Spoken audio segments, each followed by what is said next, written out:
Bueno, muy buenas tardes, sean todos bienvenidos a esta nueva sesión del Seminario de Derecho Comparado de la Pontificia Universidad Católica de Chile. Yo siempre comienzo con una breve presentación de en qué consiste esta actividad. El objetivo es fomentar el interés por el derecho comparado en la Facultad de Derecho de la Universidad Católica en particular, pero en Chile en general, a través de la modalidad de grupo de discusión. Por eso la modalidad siempre en este seminario es que hay una presentación de aproximadamente 30 minutos para luego dar lugar a una discusión o debate, digamos, lo más abierta y flexible posible. Cuando realizábamos esta actividad presencialmente, que esperamos que ojalá, si no este año, ya el próximo año volvamos a la presencialidad, lo hacíamos en una sala pequeña de seminario, una mesa redonda, de manera que incluso físicamente se notara que esto no se trataba de una ponencia de un profesor o profesora que habla a un público, digamos, medio más bien vegetativo, sino que la idea es que esto fuera una discusión, digamos, horizontal, una discusión horizontal. Ahora esto se pierde un poco con el sistema Zoom, digamos, pero por otra parte hemos ganado en asistencia, digamos, y gracias a estos Zoom siempre contamos con asistentes incluso de otros países, lo que obviamente la presencialidad no permitía. Así que bueno, en esta ocasión contamos con la presentación de Arantxa Gutiérrez Raimondova. Arantxa es licenciada en Ciencias Jurídicas y Sociales por la Universidad de Chile, es magíster en Derecho Privado Comparado Europeo y doctora en Derecho por la Universidad de Edimburgo, en Escocia, y actualmente se encuentra realizando un postdoctorado en la Universidad de Oxford, en Inglaterra. También ha realizado múltiples tareas de investigación en Europa, en la Universidad de Heidelberg, por ejemplo, o en la Universidad de Sorbona, en París. El tema que hoy nos convoca es, es relativo a derecho civil comparado, y es la compensación del daño moral en el derecho de responsabilidad inglés y francés. Desafíos teóricos y taxonómicos. Perdón. Así que, sin más preámbulo, agradezco a todos por su asistencia. También particularmente aquí veo a María Pajatique, María Alicia Morales, ¿cierto? Secretarias generales, ambas secretarias generales de la Red Chilena de Derecho Comparado, así que siempre nos interesa mucho. Hay también María Jesús Iturra aquí, que no la veía, pero está sin la cámara encendida, presidenta de la Red Chilena de Derecho Comparado. Es una actividad que siempre realizamos vinculados, ¿cierto?, a esta joven red chilena. Así que, como digo, sin más preámbulo, le damos la palabra por 20 minutos aproximadamente a Arantxa. Muchas gracias.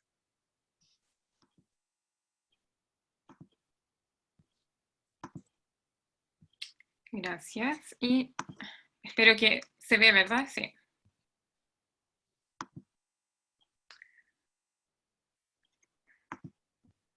Bueno, gracias por la introducción y también gracias por los asistentes y por estar interesados en este tema, porque hoy día voy a compartir con ustedes parte de los resultados de mi investigación doctoral en este tema que es, yo creo, tan prevalente en muchos ordenamientos, pero al mismo tiempo sorprendentemente subestudiado. Las dos imágenes que elegí aquí para la portada no son al azar, sino que ilustran dos aproximaciones a las categorías de perjuicios que exhiben diferentes características estructurales, como son los casos de daño corporal y los casos de vulneraciones, por ejemplo, a la privacidad. La compensación del daño moral es un tema que yo creo que muestra de manera muy clara los desafíos que presentan los estudios comparados, sobre todo porque cuando se abordan sistemas jurídicos que pertenecen a diferentes tradiciones, donde áreas que funcionalmente pueden responder a un abanico de situaciones prácticas similares, en realidad estructuralmente exhiben características distintivas que dificultan la exacta traducción de estas instituciones jurídicas. El plan de esta presentación contempla una breve introducción a dos modelos teóricos que explican las estructuras posibles de perjuicios no patrimoniales, para luego pasar a revisar la forma en que el derecho inglés y francés abordan los conceptos estructurales clave. Básicamente vamos a revisar la terminología más elemental, en torno a la cual se construye el resto de ideas, y en otras palabras, estos van a ser como los ladrillos primordiales del sistema.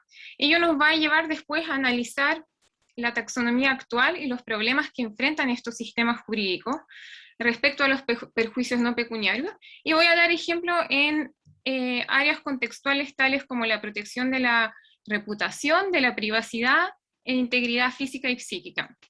Aquí les voy a mostrar cómo se aplican los modelos teóricos a la realidad y qué nos permiten decir de la configuración actual del derecho inglés y francés. Por último, voy a proponer un número de aproximaciones para racionalizar el sistema inglés, que fue el foco en realidad central de mi tesis.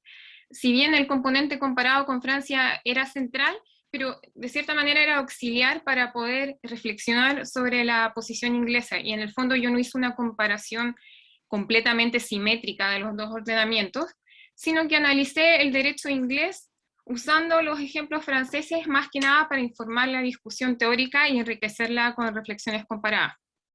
Como queda claro en el título, no voy a hacer referencia al derecho chileno, pero evidentemente es algo sobre lo cual podemos reflexionar en las preguntas en la siguiente sección y trazar paralelismos, sobre todo considerando el derecho francés.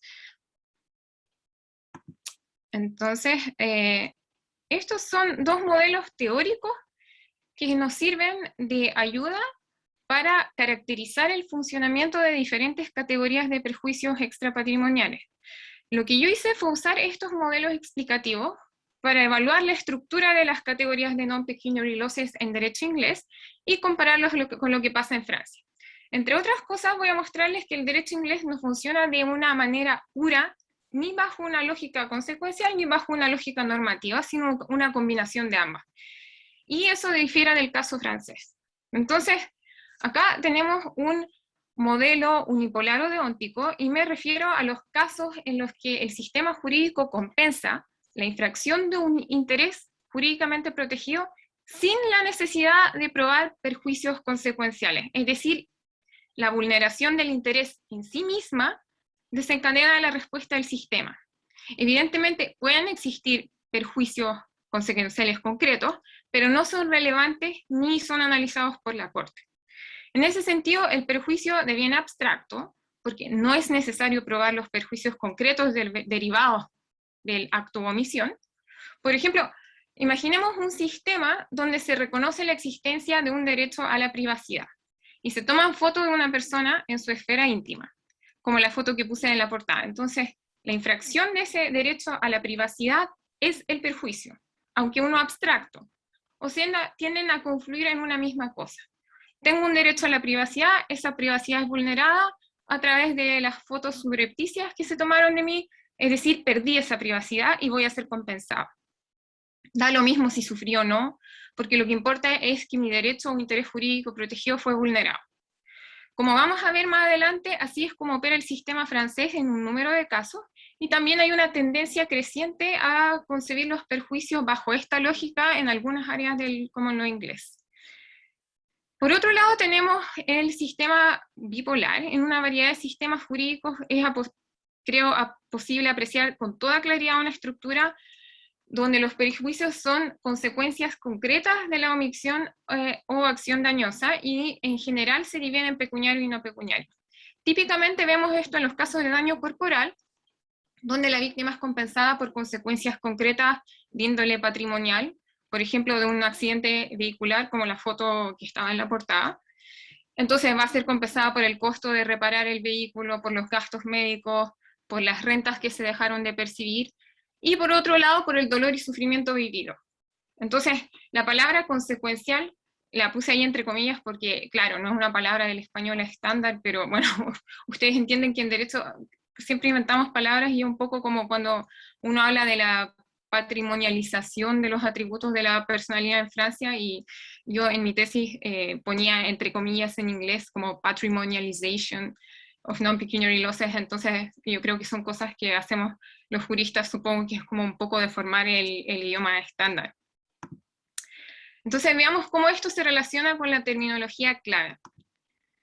Esta sección quiero familiarizarlo con los problemas terminológicos, sobre todo en derecho inglés, que dificultan la equivalencia y por lo tanto la traducción entre estos dos ordenamientos jurídicos, entre el inglés y el francés. Puse esta tabla simplemente para ilustrar que incluso autores connotados usan términos de manera tal que lo que uno entiende como loss es exactamente lo que otro entiende como damage. Esto es para ilustrar que, por ejemplo, Stevens entiende como loss como consequential loss, o perjuicio concreto. En este sentido, eso para él es diferente a la vulneración de un derecho, y él no favorece el uso del vocablo damage. Por otro lado, Nolan usa la palabra damage para significar interferencia con un interés protegido, y loss como un concepto abstracto.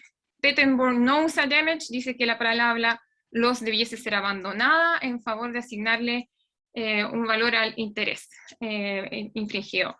Beaver no usa damage, usa la palabra injury para significar infracción de un derecho, y lo que quiero que retengan de esta tabla no es tanto el detalle, sino cómo no hay consistencia en cómo diferentes autores usan estos términos en doctrina. Por lo tanto, en Inglaterra y Gales, y esto es aplicable también al tort law escocés o law of delict, los conceptos de wrong, loss, damage, injury, harm, se usan de manera inconsistente e intercambiable. O sea, no existe un set de términos establecidos ni una mayor teorización al respecto. Y esto es relevante porque sin un vocabulario establecido es difícil o imposible identificar los niveles de abstracción en los cuales opera una categoría de perjuicio acorde a los modelos que les presenté antes. O sea, diagnosticar cómo opera una categoría de perjuicio en base a esos modelos sin un vocabulario fijo base es muy difícil. Entonces, ¿cómo se compara esto con Francia? Y aquí es interesante porque durante la primera mitad del siglo XX, los años 30, esa época más o menos, en el derecho francés tampoco había una diferenciación clara entre las ideas de daño y perjuicio, y al igual que en Inglaterra se usaban de forma inconsistente, pero sí había un interés por diferenciarlos y por discutir esto doctrinariamente, y había algunos intentos, yo creo, defectuosos a mi parecer, de trazar el origen de la distinción, porque había gente que lo remontaba al derecho romano, que en realidad el término prejudicium es con toda seguridad posclásico. Entonces, pero ese es otro asunto. Lo que importa aquí es que la diferencia se consolidó y en el siglo XX hubo cierta estabilidad en que se usaban estos dos términos, si bien no está codificada. Este artículo aquí que transcribí es parte del último proyecto de reforma del derecho de responsabilidad en Francia, que se ha demorado muchísimo y su avance en realidad se ha visto trabado porque hay temas que son políticamente más contenciosos y más que nada porque ha quedado un poco archivado y realmente no ha sido prioridad. De todos modos, aun cuando prospera la versión diluida de la reforma, este en particular no es un punto contencioso, así que es completamente esperable que se codifique. Como pueden apreciar, se dice que lo que es compensable es todo perjuicio que resulta de un daño y que consiste en la lesión de un interés lícito, sea patrimonial o extrapatrimonial. Aquí con toda claridad se puede apreciar que hay una relación de causa y efecto entre los dos términos, lo cual sin duda facilita diagnosticar lo que está pasando en la práctica en distintas áreas contextuales, que vamos a revisar a continuación. Esto nos lleva al siguiente punto, que es la taxonomía. Veamos brevemente la taxonomía de las categorías de perjuicios en tres áreas, como le decía, defamation, protección de la privacidad y personal injury o daño corporal. La taxonomía en el fondo es importante porque nos permite detectar las relaciones entre diferentes conceptos, porque en derecho, a diferencia de ciencias naturales, no estamos describiendo la realidad y el objeto del conocimiento jurídico no es independiente de ese conocimiento en sí mismo, y básicamente el derecho solo puede ser estudiado a través de los conceptos y categorías que crea, porque no estamos describiendo fenómenos externos. Entonces, ¿cuáles son los problemas taxonómicos en Inglaterra y Gales? Pongo Inglaterra y Gales porque en el fondo esto es derecho inglés y no estoy haciendo referencia al derecho, por ejemplo, escocés o de Irlanda del Norte, si bien son parecidos en este punto. Partamos con algunos desafíos que enfrentan. Como les explicaba, hay una gran carencia de teorización en lo que refiere a cómo distintos conceptos usados todos los días por las Cortes se relacionan estructuralmente. De hecho, si bien hay un uso limitado de la idea head of losses o categoría de perjuicios, en realidad los jueces con frecuencia hablan de factores que influyen en la determinación de la reparación, y con gran frecuencia mezclan entre ellos funciones del derecho de responsabilidad, y hablan de vindication y pain and suffering como si fueran conceptos comparables. Después voy a explicar por qué esto es un problema. Por otro lado, el análisis normativo de los perjuicios del cual les hablé al principio, el modelo de Onticon de perjuicios normativos, coexiste en un motor con un análisis consecuencial o bipolar.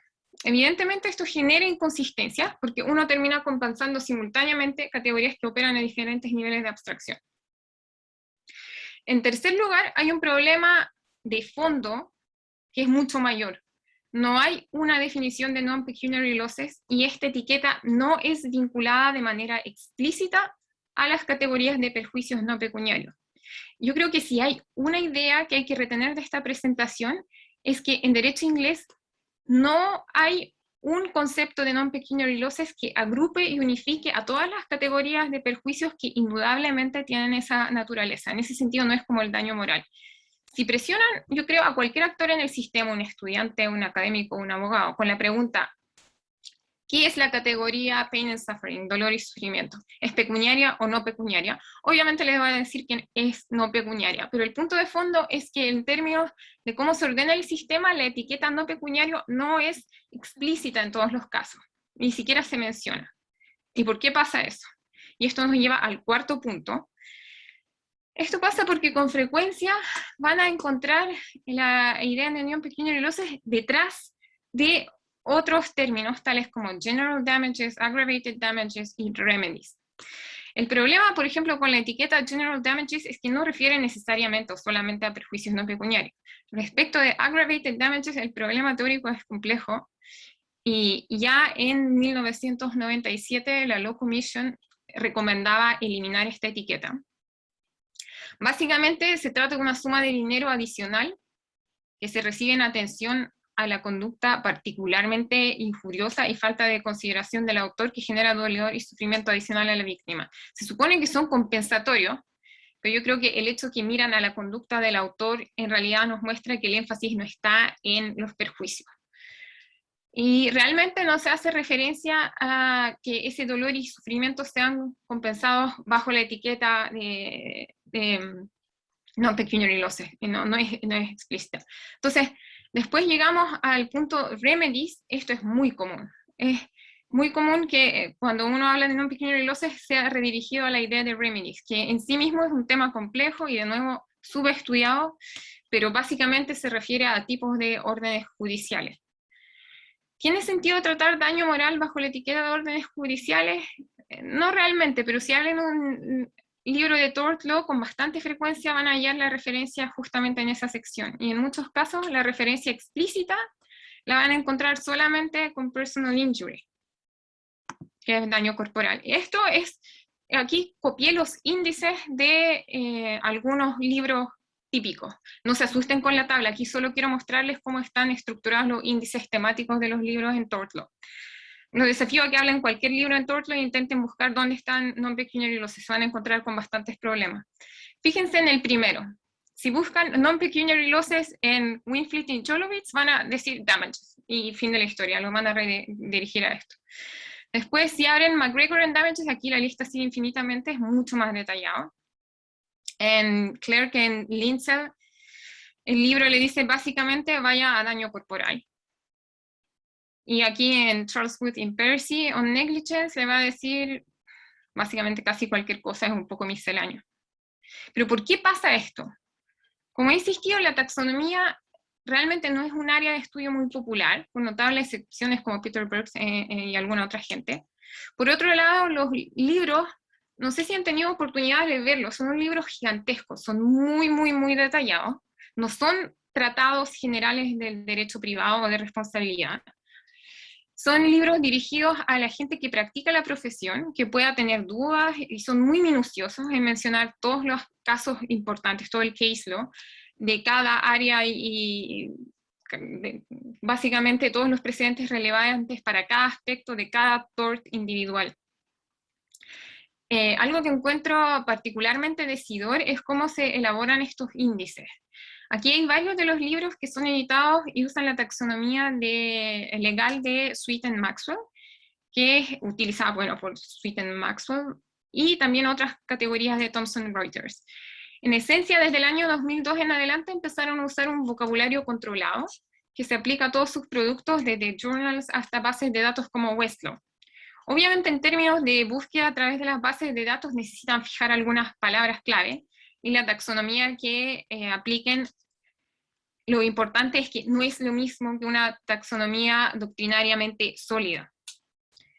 Yo creo que esto es sintomático de una característica más profunda del common law inglés, que es la naturaleza inherentemente fragmentaria del derecho de responsabilidad, también a través del sistema de torts. Ahora podemos revisar algunos problemas taxonómicos en Francia. La situación es diferente. Si bien tampoco hay una definición positiva de perjuicios morales. El desafío que enfrenta el derecho francés es principalmente que desde mediados del siglo XIX las categorías de perjuicios se han multiplicado.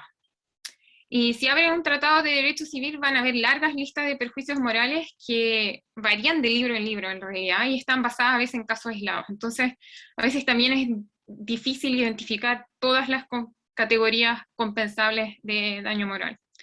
Lo que sí es interesante es que respecto de las vulneraciones a los derechos de la personalidad, estas siguen la matriz establecida en el artículo 9 del Código Civil francés para los atentados a la vida privada, que básicamente desde un caso del año 96, decidido por la Cour de Casación en Francia, básicamente significa que la sola infracción abre puertas a la reparación. A diferencia de eso, áreas como el daño corporal operan de una manera claramente bipolar. Entonces, como les mostraba, esto se alinea de forma mucho más clara con una estructura normativa de los perjuicios. Vamos a las áreas contextuales que me interesa mostrarles y ejemplificar cómo en el fondo yo apliqué los modelos teóricos que les expliqué al principio. Un ejemplo concreto entre muchos otros de los problemas taxonómicos del derecho inglés se ve acá esto es un área contextual del Law of Defamation, de protección de la reputación. Y la Shaw con Independent Print es un caso sumamente relevante del 2019, donde la Corte Suprema del Reino Unido analiza el test de Serious Harm y lo que ello implica para la diferencia entre los casos de defamation, que es actionable per se, y aquellos que no, donde se debe probar special damage. Nada de esto es directamente relevante aquí. Lo que sí me interesa a mí en este caso es cómo articulan las relaciones entre conceptos clave.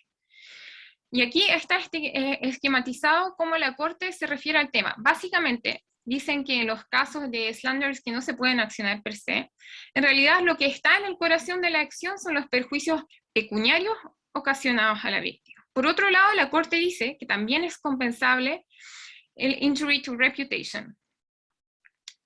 Y también de una forma explícita reconocen que el tema de si el dolor en sufrimiento, injury to feelings, es compensable no está claro porque básicamente hay casos en ambas direcciones. Algunos se compensan, algunos no. Entonces, aquí quiero que noten que lo interesante es que si bien este es un caso de difamación, los jueces mueven la infracción a la reputación hacia abajo, teóricamente, en niveles de abstracción, y la hacen equivaler como un perjuicio compensable junto con los perjuicios pecuniarios. La pregunta lógica aquí, yo creo, es ¿cómo podría haber una pérdida pecuniaria derivada de la publicación difamatoria sin un daño a la reputación de la persona? El punto es, injury to reputation estructuralmente va más arriba, opera a un nivel de abstracción mayor. Si tengo un derecho a la reputación, y que se considera que esto es un interés jurídico protegido, entonces lo lógico sería que se compense o bajo un modelo normativo, es decir, constato la infracción y compenso, o bajo una lógica bipolar donde compenso las consecuencias nocivas, pecuniarias o no pecuniarias. Pero aquí básicamente se está mezclando la etiqueta, y como les decía, porque no está la etiqueta non-pecuniary, por eso la puse en un color azul más claro, no se menciona explícitamente, nadie dice el injury to reputation es non-pecuniary. Básicamente se están mezclando distintos niveles de abstracción. No incluiría un paralelo con el derecho francés porque ya la difamación está regulada por la Ley de Prensa de 1881, que es una ley penal con un plazo de prescripción muy corto de 3 meses. Y entonces las discusiones del derecho francés tienen que ver más que nada con se puede usar o no la cláusula general de responsabilidad, y la Corte de Casación ha sido sumamente restrictiva. En realidad no se puede ejercer la acción civil basada en el artículo 1240, que es el antiguo 1382, excepto en algunos casos donde hay una vulneración también a la privacidad u otros intereses. Entonces, aquí tengo otra tabla que compara varios casos. Esto es case law, y creo que si se fijan, se ve muy claramente que se está mezclando todo. Aquí las cortes están diciendo explícitamente que van a compensar a las víctimas por 4 cosas. Primero hablan del damage to reputation, pero si se fijan también están hablando de injury to reputation o social losses, así que tampoco hay uniformidad en realidad cómo se refieren a una misma etiqueta o categoría. Después hablan de dolor y sufrimiento, y pueden ver que tampoco la nomenclatura es estable. Las palabras grief, annoyance, distress, humiliation, hurt feelings son todas usadas sin consistencia. Fíjense en que en ningún lado hay referencia a la naturaleza de lo que se está compensando, no dice no pequeños glosses en ningún lado. Después también mezclan vindication, y eso también es un gran problema porque refiere a la función de ese monto de dinero. Es problemático porque en casos de protección de la privacidad se usa con otro significado. O sea, y aquí supuestamente lo que hacen es reivindicar el buen nombre de alguien, pero fíjense en este caso. Aquí lo usan en el sentido de vindication como marcando la infracción de un derecho. Es diferente a reivindicar la reputación de alguien. Y más encima tenemos aggravated damages, que como le decía es una categoría problemática. Entonces tenemos todos estos factores, porque las cortes hablan de factores, y que básicamente ponen todas estas categorías en el mismo saco, de cierta manera, como si tuvieran la misma naturaleza jurídica o siquiera fueran comparables o operaran al mismo nivel de abstracción. Después podemos pasar a la protección de la privacidad. También es un área contextual que abarca varios torts. Aquí me voy a referir a misuse of private information, que es un tort relativamente nuevo, y Gulati es un caso importante donde un medio de comunicación hackeó por 7 años las contestadoras automáticas de actores, de músicos, de celebrities, de ejecutivos de la BBC. El caso es relevante por otros motivos, pero en lo que a mí me interesa es clave para entender cómo se conciben los perjuicios no pecuniarios en el contexto de misuse of private information, y cómo eso difiere de los casos de defamation y también de los casos de daño corporal que vamos a ver más adelante. Aquí se puede ver que la Corte identifica la pérdida o la disminución de un derecho, y además dice que también hay que compensar no solo la pérdida de control de la información, sino que también distress, o sea, el sufrimiento. Ahora, el problema es que estructuralmente, si tengo un derecho a la privacidad y alguien me escucha en secreto, obviamente pierdo esa privacidad, y como categoría de perjuicio compensable es más fácil imaginarlo desde una lógica normativa como pasa en Francia. Por el contrario, el sufrimiento que uno experimenta es concreto y es una consecuencia de la infracción. Y como pueden ver de nuevo, el mismo tort coexiste en ambas lógicas. Aquí tenemos un tema bastante complejo donde hay una vasta literatura, porque en el fondo se litigan las cortes todos los días, que es daño corporal y la protección de la integridad física y psíquica de la persona. En esta diapositiva les puse los baremos o tarifas que hacen referencia a algunas clases de lesiones típicas, y los baremos franceses son similares a las guidelines del Judicial College en Inglaterra. Básicamente la escala en Francia la escala más común que usan las cortes son publicadas por el Journal médico Le Concours Médical desde 1982, y también es usado por las compañías aseguradoras. Y además hay otro sistema de baremos usado por la Sociedad Francesa de Medicina Legal. A diferencia de las guidelines del Judicial College, si se fijan, la determinación del monto está expresada como un porcentaje de incapacidad, y aquí solo puse algunos ejemplos similares como para que comparen la técnica. Lo que es importante y retener aquí es que estos son solamente sugerencias que facilitan y estandarizan la tarea de fijar un monto, para algo esencialmente inconmensurable en términos monetarios, como es quedar ciego, perder un pie o quedar paralizado en realidad. Pero esto es importante. ¿Cómo se compara la idea de tarifa o baremo con la idea de categoría de perjuicio en casos de daño corporal? En términos generales, a partir de mediados del siglo XX, en el derecho francés se experimentó un incremento, una inflación de las categorías de perjuicio extrapatrimoniales en esta área, especialmente en daño corporal, y la tarea de sistematizar las categorías compensables fue llevada a cabo por la comisión liderada por Jean-Pierre Guinquilhac, que en ese entonces era presidente de la segunda sala civil de la Cour de Casación. La doctrina francesa expresamente reconoce que lo que se hizo fue clasificar y sistematizar las categorías de perjuicio que ya existían, lo cual significa que esta clasificación es autosuficiente y es independiente del sistema de tarifas que les mostré antes. Y su principal propósito fue crear una lista coherente de categorías de perjuicio para evitar la creación desordenada de nuevas categorías. Se establecen 29 categorías que están divididas entre las que afectan a la víctima directa, víctima por rebote, y además se dividen entre perjuicios temporales y permanentes. Aquí hay unos ejemplos, no son todas. Lo que me interesa que noten es cómo se compara esto con Inglaterra, donde realmente no existe, como les mencionaba, una noción acabada de categorías de perjuicio. Si bien existen guías para los jueces, como las que les mostré anteriormente. El problema es que hay gente que piensa, como les mostré, y esto es más o menos aceptado, que lo que se está consagrando en las Judicial College Guidelines es la compensación de la lesión en sí misma. Esto lo van a ver en los libros de tort law. Y que, aparte, en el fondo, el problema es que si ellos ven esto como la infracción a la integridad física en sí misma, están confundiendo la idea de baremo con la idea de categorías de perjuicio. De nuevo, acá no hay suficientemente teorización en el caso de Inglaterra y realmente se están mezclando los niveles de análisis, porque básicamente el monto fijado como sugerencia para el que el juez otorgue una cantidad estandarizada no es lo mismo que compensar la integridad física de la persona. Además, uno puede vivir y un sistema puede ser completamente coherente sin tarifas, porque las Cortes siempre han otorgado montos de compensación de forma discrecional. No hay problema ahí. Pero operar sin categorías de perjuicios definidas es más difícil en términos de coherencia del sistema. Entonces, vamos a terminar con algunas ideas de cómo racionalizar el sistema inglés. Y aquí yo creo que la distinción entre pecuniary y non-pecuniary losses debería ser explícita y debería tener un carácter global que uniforme al sistema, porque esto facilitaría la comparación entre diferentes torts y qué pasa en diferentes torts.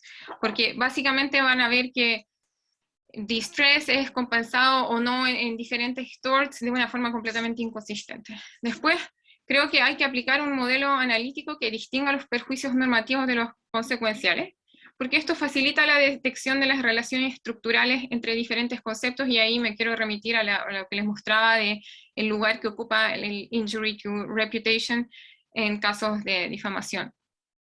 También hay que avanzar hacia una definición positiva de non-pecuniary losses que esté anclada en la idea de personalidad. En Inglaterra no permeó la teoría de los derechos de la personalidad, pero tampoco un concepto tan ajeno. Lo que sí es sumamente importante es estabilizar los conceptos estructurales clave. Como le decía, injury, harm, loss, damage, todo se usa sin ninguna consistencia, entonces dificulta todo el resto de tareas. Y también creo que es importante distinguir las tarifas o baremos de la idea de categorías de perjuicios no pecuniarios y teorizar respecto de esta última, sobre todo considerando su importancia práctica, porque en Inglaterra 2/3 del monto otorgado en compensación por daño corporal son non-pecuniary losses, entonces es súper importante seguir teorizando en esta área.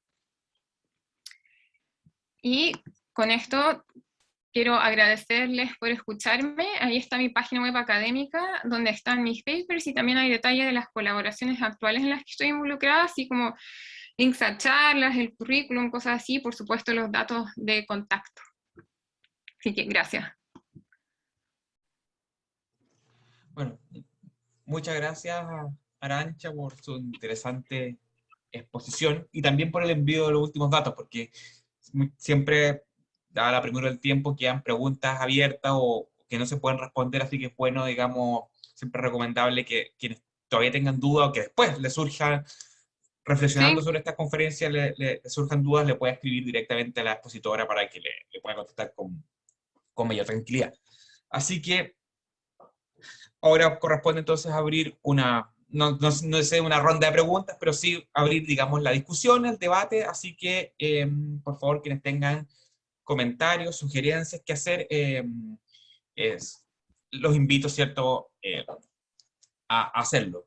Leo simplemente desde ya un comentario que escribió aquí William Buto, Yarur, que lo escribió por el chat, se lo leo a Arancha, ¿cierto? Un comentario dice, como el sistema legal inglés, ¿cierto? No tiene un principio general de buena fe, sus contratos son mucho más detallados y extensivos, por lo que el sistema inglés analiza cada caso y no consideraría el incumplimiento por daño moral de tratativas preliminares, como las Cortes en Chile, en función del principio general del artículo 1546 del Código Civil. Tema que ya tratamos, ¿cierto?, en una ocasión anterior, en una exposición de la profesora Isabel Zuluaga, ¿no?, en una ocasión anterior. Arancha, si tiene algún comentario que hacer respecto. o sea, en derecho contractual también es mucho más limitado el uso que hacen de non-pecuniary losses, pero al final yo siento que el punto de fondo es que ni siquiera se usa como etiqueta general en el sistema. Entonces es como, hay algo que desaparece detrás de muchos otros conceptos. Y hay una tesis reciente, es del año pasado, de alguien que estudió en London School of Economics, que trata el non-pecuniary losses en derecho contractual y se llama, puedo escribir el nombre, pero este es el nombre del autor, si a alguien le interesa, porque él habla de los casos de contrato. No.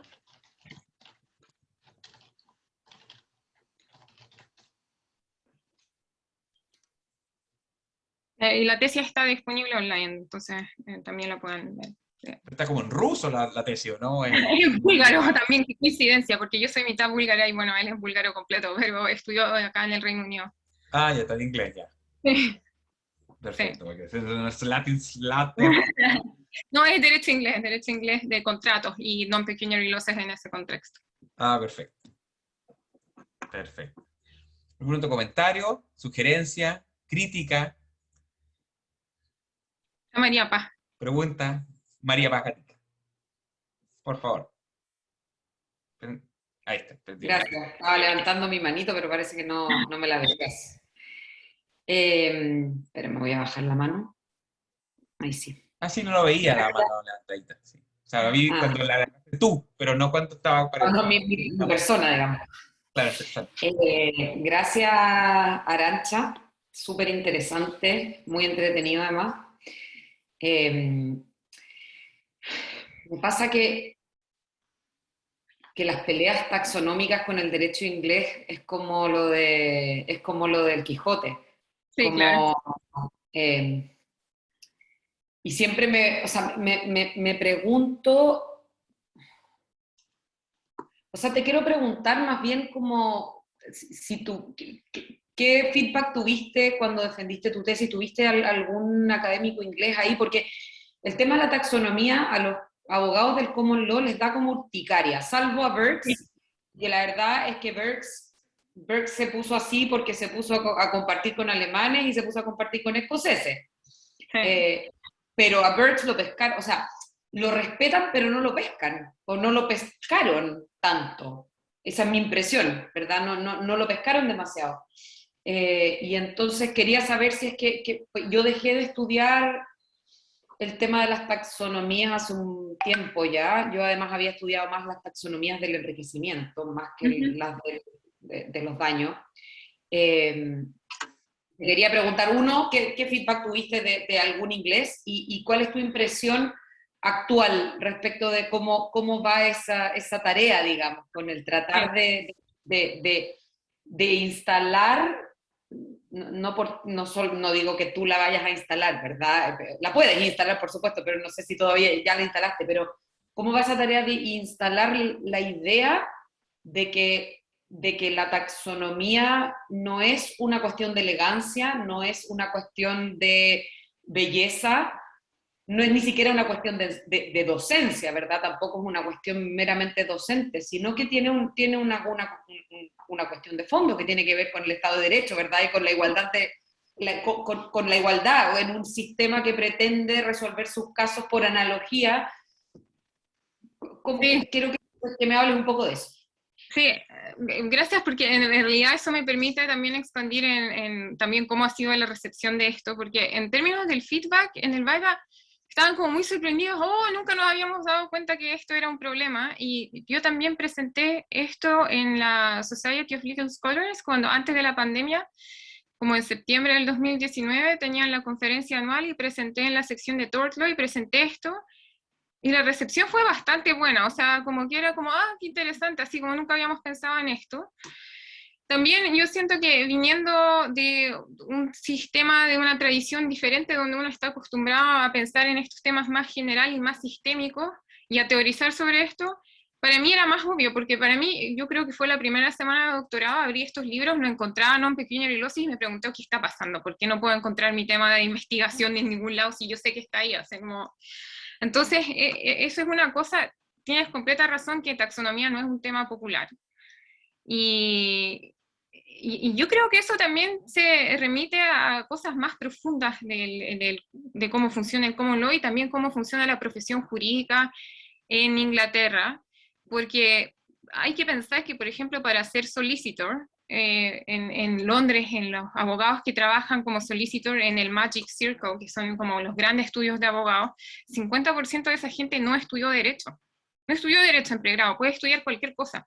Entonces, después dan las pruebas y califican, y en el fondo, evidentemente pueden hacer muy bien su trabajo muy específico, pero no van a tener una visión muy acabada del sistema porque se dedican a practicar un área muy concreta del derecho, y realmente interesarse en estos temas que a veces parecen muy académicos es más difícil. Pero por otro lado, a mí me sorprendió que la recepción que tuve en Inglaterra presentando esto fue muy buena, y en la Jus Comune en alguna ocasión presenté un tema similar, y tuve feedback de un juez de la Corte Suprema belga que me dijo que básicamente todo esto de perjuicios normativos y modelo deóntico, yo me estaba imaginando cosas y que eso no existía, y era como, ¿qué? Así como, entonces para mí la experiencia en realidad fue como al revés, como buena recepción en Inglaterra, y en el continente como un poco de escepticismo sobre aplicar sobre todos los modelos teóricos, porque a veces como, claro, si uno le pone la etiqueta deóntico, consecuencial y todo esto, como que suena tal vez demasiado académico, pero en realidad, como les mostré, yo creo que son temas que se pueden aplicar a los casos concretos para analizar si tiene sentido o no lo que se está haciendo, y la coherencia. Así que... Sí, solo un comentario. Eso, la coherencia, yo creo que siento que el derecho inglés tiene una relación media esquizofrénica con la coherencia.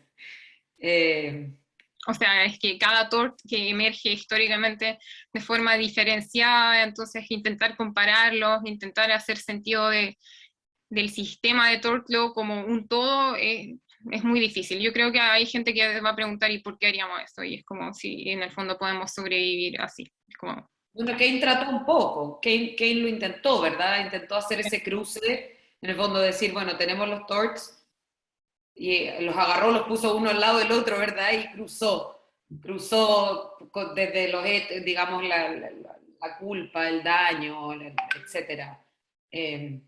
Pero llegó hasta ahí nomás, o sea, no llegó tan profundo. Bueno, ese era mi comentario. Gracias. Gracias. No, un pequeño comentario simplemente, que como romanista o comparatista histórico, o como uno quiera decirlo, claro, es muy interesante el tema de los torts. ¿En qué sentido? Que, claro, cuando uno analiza el derecho romano, claro, ve que el sistema de delitos civiles era un sistema tipificado, al igual que los contratos. Entonces, claro, nosotros que estamos acostumbrados con nuestro código civil, que en esto es naturalista, en este punto no es romano, digamos, esta idea de una cláusula general de responsabilidad, eso que cada vez que se comete un acto que cause daño, surge la obligación de indemnizarlo. Para nosotros es algo como obvio y es el único sistema posible, digamos, pero uno sale un poco y analiza la historia y por supuesto analiza Inglaterra, e incluso dentro de la así llamada tradición europea continental, cuando uno ve a Alemania, también tiene un sistema más bien tipificado. Otra cosa es que haya efectivamente ciertos delitos que tal vez son tan grandes, una especie como, si me perdonan eh, eh, lo coloquial, una especie como de bolsillo de payaso, donde cabe todo, digamos, hay unos delitos que se han ido ampliando. Ya Roma, ya el derecho romano ocurrió algo parecido, ¿cierto?, con el delito emanado de la Lex Aquilia. De ahí hablamos hasta el día de hoy de responsabilidad aquiliana, ¿cierto?, que tiene poco que ver con la responsabilidad aquiliana antigua, digo. Entonces, claro, es muy raro para nosotros y por eso siempre entonces el derecho comparado, sincrónico, diacrónico, como sea, es una experiencia muy interesante porque nos muestra, ¿cierto?, nos muestra el valor de la alteridad y que la solución a la que estamos acostumbrados y en la que fuimos formados en nuestra facultad de Derecho chilena no es la única posible.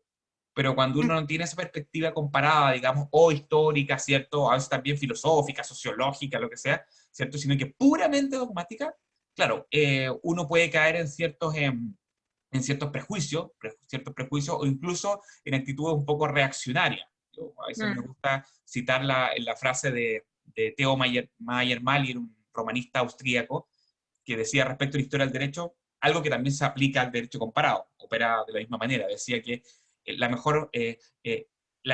forma más eficaz de formar juristas reaccionarios es no enseñar la historia del derecho, que podríamos decir también no enseñar el derecho comparado. Pero claro, se parte de la base entonces de que mis dogmas, mi código, ¿cierto?, son las únicas soluciones posibles, como una especie de Moisés bajando, digamos, con las tablas de la ley del monte Sinaí, digamos, una letra ya grabada, digamos, en piedra, digamos, indeleble.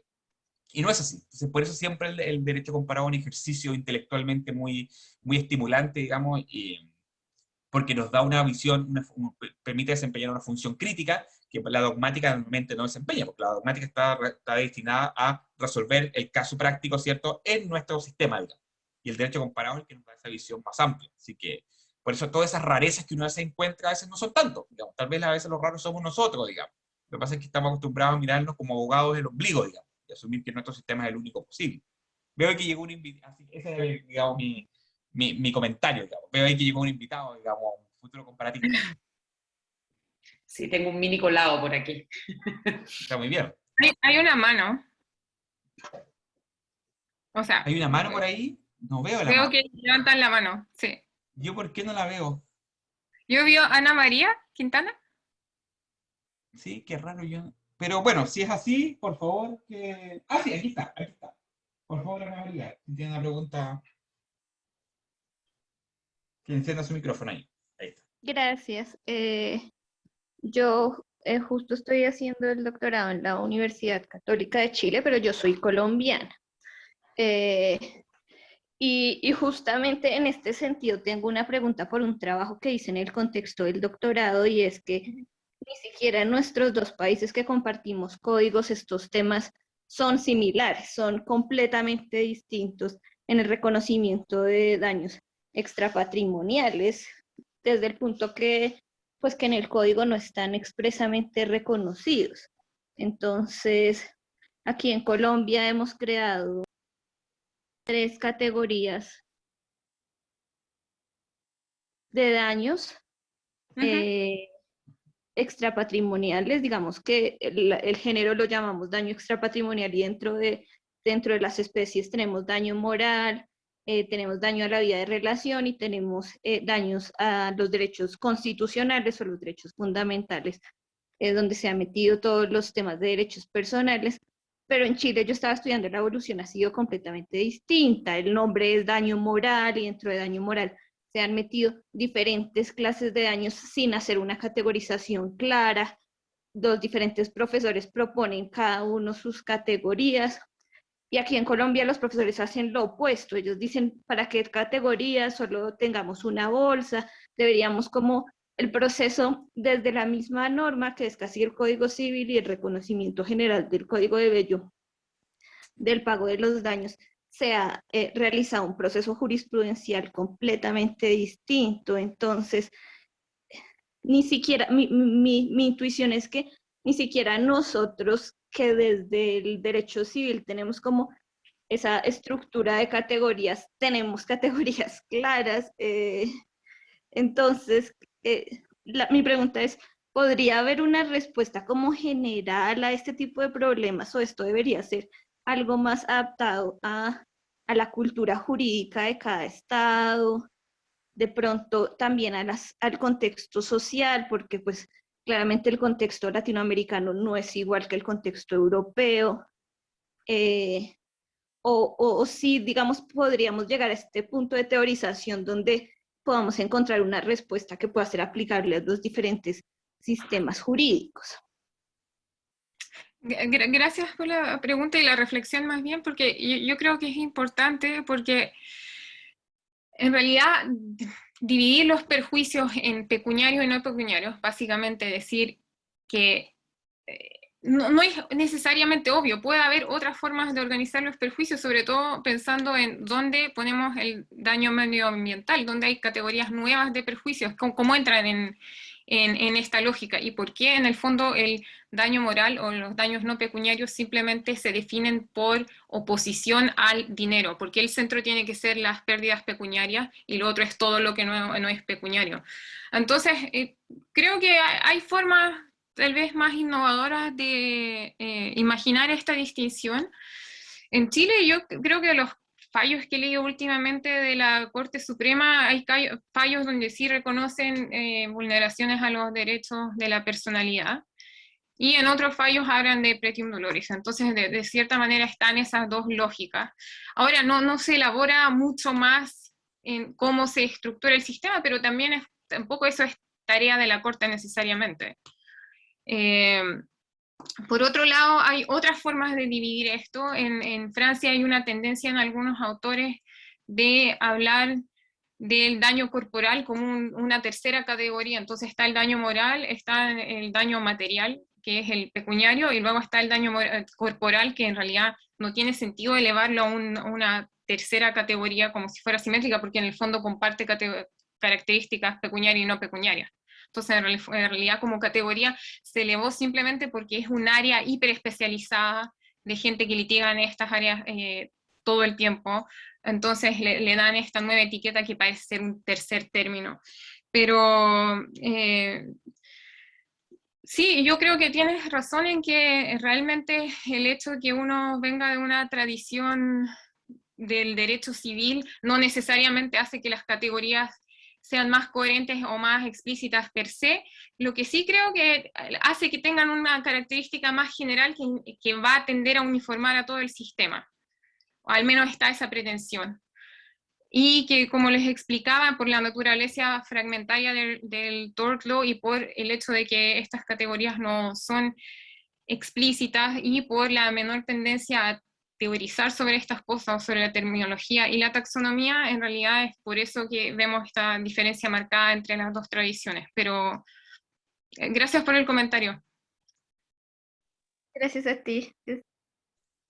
Perdón, aprovecho además de hacer un poco de propaganda, que no la va a hacer Arantxa porque seguramente le da pudor, que es que Arantxa también publicó hace muy poquito, en julio, bueno, un poco más de un año, en el número de julio del 2020, ¿cierto? La revista chilena de Derecho Privado, un artículo precisamente sobre estos temas, ¿cierto? Que es la compensación del daño moral puro de las víctimas secundarias o por rebote, así comentarios comparados en el derecho inglés y francés, sobre la base de una sentencia de la Corte Suprema de 24 de enero de 2019, ¿cierto? Así que está disponible en la página web de la revista chilena de Derecho Privado de la Y Fundación también en mi Fuello. página web. Y También también, está de hecho, la descargué de la página web, digamos. ¿Sí? Sí, también está Quedé ahí. Y sorprendido por los idiomas hablados, digamos. sí. Pero sí, la descargué, pero también está en la página web de Arantxa, ¿cierto? Y también está en la página web, por supuesto, de la revista Chile de Derecho de la Universidad Diego Portales. Así que eso es literatura muy nuevita, ¿cierto? Muy nuevita para profundizar también sobre los temas de los que nos ha hablado hoy día Arantxa.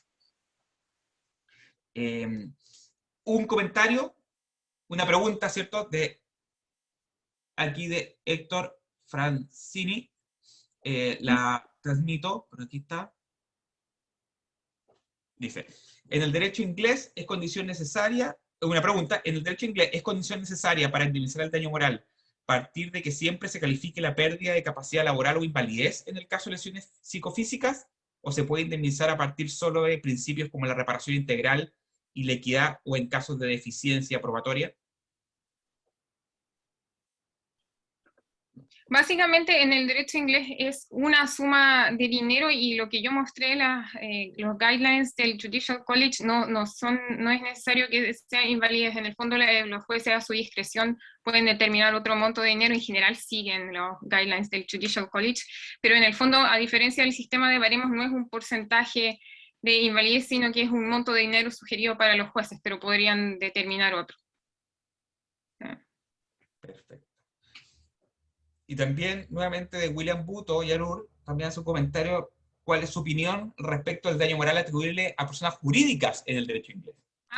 Bueno, es que personas jurídicas es algo que pone a prueba todo el sistema, porque en el fondo la única forma, yo creo, coherente de compensar daño moral en personas jurídicas es con un sistema unipolar deóntico de perjuicios normativos. Porque en el fondo las personas jurídicas no sufren daño moral concreto, no sufren dolor, no sufren. Ahora, en Francia hay autores, creo que es Stoffelman, que dice así como, bueno, pero las corporaciones, su clima interno se ve oscurecido cuando las difaman públicamente, entonces de cierta manera igual sufren, pero yo creo que ese es un antropomorfismo completamente innecesario, porque en el fondo una compañía no está sufriendo. Su reputación se puede ver dañada, pero ahí en el fondo lo que hay que optar es por un modelo normativo de perjuicio, donde hay infracción a la reputación de esta compañía y se compensa. No hay para qué intentar inventar un sufrimiento que yo creo que no está. O sea, claro, que al final siempre termina de una u otra manera siendo patrimonial. Siempre sí, cuando ven la cátedra, claro, cuando se distinguen, claro, una sociedad, evidentemente el daño reputacional de la sociedad siempre tiene un efecto directamente económico, es obvio, ¿cierto? Pero dicen, no, claro. porque en el caso de una fundación, claro, por ejemplo, no sé, un daño reputacional, qué sé yo, a la Fundación Las Rosas, quizás, claro, el daño, pero igual, de todas maneras, el daño puede consistir en, claro, menos gente tal vez va a donar a esa fundación, de todas maneras termina siendo económico, aunque la institución misma no tenga un fin pecuniario, digamos, un fin económico. Sí, sí. Efectivamente coincido que es como un antropomorfismo, digamos, un poco forzado, digamos. Que no se nos olvide que al final la persona jurídica es una ficción nomás, pero parece Sí, que, o sea, claro. aprueba, yo creo, el mismo tema de personalidad jurídica. O sea, que también es un tema que ha resistido volver a ser analizado en muchas décadas, pero tal vez también vale la pena meterse en eso. No. Perfecto. ¿Hay algún comentario más, alguna duda, sugerencia, consulta, felicitación? Muchas gracias. Bueno, si no hay más dudas o comentarios, además que estamos perfectos en la hora, porque según mi reloj son las 16:59 y esto tiene que durar 1 hora. Así que puntualidad inglesa, ¿cierto? Así que no me queda más que agradecer nuevamente a Arantxa por su interesantísima exposición. Gracias también a todos a los asistentes. Cada vez hay más, estoy contento porque cada sesión, digamos, llevamos una mensual en este año y esperamos mantener esta periodicidad. En cada sesión ha habido más asistentes y más inscritos. Normalmente la cantidad de asistentes es menor a los inscritos, pero de todas maneras, en cantidad de asistentes han ido increciendo, digamos. Eso me alegra mucho. También, por supuesto, está vinculado con lo interesante de las exposiciones, obviamente, no es casualidad. Así que agradezco entonces a todos los asistentes, a la expositora, y no me queda más que invitarlos a las próximas sesiones. Quienes se hayan inscrito, ¿cierto? Les pueden llegar posteriormente invitaciones a las próximas actividades. La idea, como les decía, es mantener una sesión mensual, así que ya estamos organizando una sesión para el mes de septiembre, que muy probablemente va a volver a tratar cuestiones de derecho civil, de derecho privado en perspectiva comparada. También hemos tratado cuestiones de derecho público, administrativo, constitucional, procesal, pero en esta ocasión puede ser que haya 2 sesiones seguidas de derecho privado. Así que quienes tengan interés, ¿cierto? Pueden escribir, ¿cierto? A quienes, el mail que recibieron para seguir recibiendo, ¿cierto? Las próximas invitaciones. Así que muchas gracias a todos y a todas, y hasta la próxima oportunidad. Y sobre todo muchas gracias a Arantxa, que además ya está con un horario distinto, diferido al nuestro, así que allá es mucho más tarde que aquí, ya es de noche, así que muchas gracias por la paciencia y la generosidad para haber participado en esta sesión. Chao, chao, que estén muy bien. Gracias.